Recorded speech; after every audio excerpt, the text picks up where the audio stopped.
Annie തന്റെ ഹസ്ബൻഡിനെ ഇഷ്ടമുള്ള ഡ്രസ്സ് ധരിച്ചുകൊണ്ട് പട്ടാളത്തിൽ നിന്നും ലീവിന് വരുന്ന ഹസ്ബൻഡിനെ കാത്തിരിക്കുകയാണ്. യൂണിഫോമിൽ വരുന്ന ഒരാളെ കണ്ടതും ഹസ്ബൻഡ് ആണെന്ന് കരുതി സർപ്രൈസ് കൊടുക്കാൻ അവൾ ഒളിച്ചിരിക്കുന്നു. അയാൾ അകത്തു വന്നപ്പോൾ ആള് മാറി എന്ന് മനസ്സിലായി അവളൊരു പാൻ എടുത്തുകൊണ്ട് അയാളുടെ തലക്കടിച്ചു. വേദന കൊണ്ട് നിലത്ത് വീണ അയാൾ ഹസ്ബൻഡിന്റെ ഫോട്ടോ അവളെ കാണിച്ചു. അത് കണ്ടതും കരഞ്ഞുകൊണ്ട് അവൾ നിലത്തിരുന്നു. അയാൾ ആനിയുടെ കയ്യിൽ നിന്നും റിംഗ് ഊരി അയാളുടെ റിംഗ് ഇട്ടുകൊടുത്തു. ഇതാണ് മോർഗൻ, ഹസ്ബൻഡിന്റെ ഉറ്റ സുഹൃത്താണ്. അവസാനം അവൻ എന്നോട് ആവശ്യപ്പെട്ടത് ആനിയെ ഇനി ജീവിതകാലം മുഴുവൻ നോക്കാനാണ്. അതായത് മോർഗനാണ് ആനിയുടെ പുതിയ ഹസ്ബൻഡ്. എന്നാൽ തന്റെ പ്രിയപ്പെട്ട ഭർത്താവ് പോയ വേദനയിലായിരുന്നു ആനി. ആ വേദനയിൽ തന്നെ മോർഗന് റിംഗ് തിരിച്ചു കൊടുത്ത് വീട്ടിൽ നിന്നും പുറത്താക്കുന്നു. ഹസ്ബൻഡിന്റെ വേർപാട് അവളിൽ ആഴത്തിൽ മുറിവ് ഉണ്ടായിക്കൊണ്ടേയിരുന്നു. അവൾ വിഷമം അകറ്റാൻ മദ്യപിക്കാൻ തുടങ്ങി. അവൾ യുദ്ധം തന്നെ വെറുത്തു.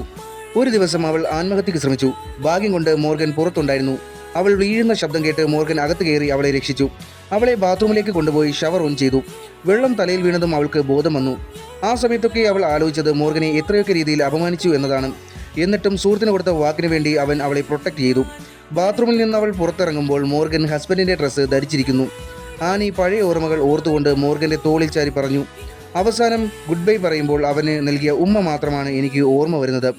മോർഗൻ അത് കേട്ട് ഒരക്ഷരം മിണ്ടിയില്ല. അവളുടെ മുഖത്ത് പിടിച്ചുകൊണ്ട് ഒരു കിസ് കൊടുക്കുന്നു. അതിനുശേഷം അവളോടൊപ്പം എല്ലാത്തിനും അവളുടെ കൂടെ തന്നെ മോർഗൻ ഉണ്ടായിരുന്നു. അവർ ഒരുമിച്ച് കുക്ക് ചെയ്തു, ബുക്കുകൾ വായിച്ചു, സൈക്കിൾ റൈഡ് ചെയ്തു. മോർഗൻ സർപ്രൈസുകൾ നൽകാൻ തുടങ്ങി. പതിയെ അവൾ ഹസ്ബൻഡിന്റെ വേർപാടിൽ നിന്നുമുള്ള വിഷമം മാറി മോർഗനെ സ്നേഹിക്കാൻ തുടങ്ങി. പക്ഷേ യുദ്ധം ഇപ്പോഴും അവസാനിച്ചിട്ടില്ല.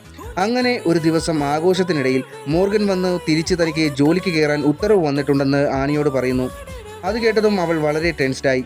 ഇനി മോർഗനെ കൂടി നഷ്ടപ്പെടാൻ അവൾക്ക് കഴിയില്ല. പക്ഷേ മോർഗന് പോകാതെ വേറെ വഴിയില്ല.